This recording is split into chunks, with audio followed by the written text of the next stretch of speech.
Good morning friends, कसे आहात सगळे? मजेत ना? मी पण मजेत. तर रविवारचा व्हिडिओ आहे, टाकायला थोडा लेटच झालाय कारण बहीण आली होती, अचानक आली होती, सरप्राईज भेट होती. ती दरवर्षी जाते कवठी एमआयला आणि रस्त्यातच म्हणजे माझं घर रस्त्यातच, त्यामुळे मग ते अचानक आली, सरप्राईज दिलं तिने, रविवार होता म्हणून. आणि अचानक आल्यामुळे मग दाजीना आहे तोच नाश्ता दिला मी, आणि तिला आणि आम्हाला दोघींना उपवास होता. त्याच्यामुळे मग मी म्हटलं तिला, आल्या कामाला लावलं तिला, म्हटलं तू हा भोपळा चिर, मी थोडासा भोपळा बनवते आपल्याला आणि भाकरी बनवते, बाकी चिवडा वगैरे खिचडी ती येताना सोबत घेऊन आली होती तिकडूनच, तिच्या घरून बनवून. चंदननगरवरून, चंदननगरला राहते ती. आणि मग इथं मी पाठीमागं म्हटलं चला मुलं काय करतात बघावी. तर हा माझ्या बहिणीचा छोटा मुलगा आहे, तिला पण 2 मुलं आणि मला पण 2 मुलं.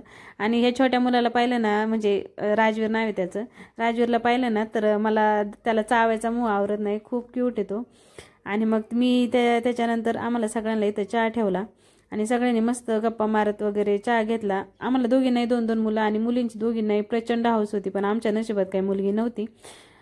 मग चला, मग मी त्याच्यानंतर भोपळा केला, एक तिखट केला थोडासा आणि थोडासा गोड केला. गोडमध्ये काही नाही, थोडंसं तूप आणि थोडासा गूळ घातला आणि वाफेवर झाकण ठेवून बारीक गॅसवर शिजवला. आणि हा तिखट आणि मीठ घालून तिखट भोपळा केला. 2 भाकरी बनवल्या आमच्या दोघींसाठी.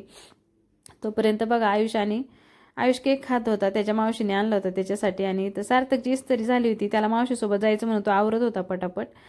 आणि हा म्हणत होता मोठ्या दादाला, दादा तू चलणार आहे आमच्यासोबत, पण तो म्हटला नाही रे मला नाही यायचं. कसं बघतोय माझ्याकडे मोबाईल धरलाय मी म्हणून, काय करते ही. आणि मग मी ताटात असतं सगळं व्यवस्थित वाढून घेतलं आमच्या दोघींसाठी, कारण ह्यांचं आणि दाजींचं आधीच आवरलं होतं. मग आम्ही दोघींनी असं मस्त गप्पा मारत उपवासाचा म्हणजे फराळ केला. आणि मुलांचं पाठीमागे दिसत असेल काहीतरी चाललं होतं किचनमध्ये खाण्याचंच काम.